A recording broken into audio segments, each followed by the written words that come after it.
ராணிக்காக வழக்கம் போல எல்லா பறவைகளுக்கும் மாம்பழங்களை கொடுக்க ஆரம்பிச்சது.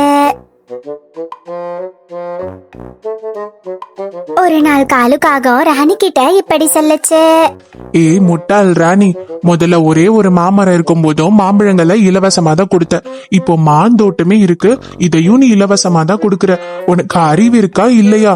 இந்த மாம்பழங்களை எல்லாம் சந்தையில வித்தோம்னா நமக்கு நிறைய பணம் கிடைக்கும். அப்புறம் இந்த காட்டுலயே நம்ம தான் பெரிய பணக்காரவங்க அப்படின்னு சொல்லுச்சு.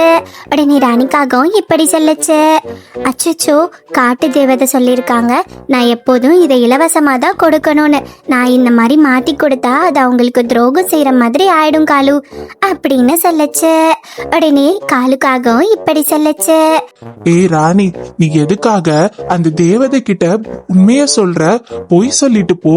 அது கேட்டுச்சுன்னா நான் இலவசமா தான் கொடுக்கறேன்னு சொல்லு அப்படின்னு சொல்லுச்சு.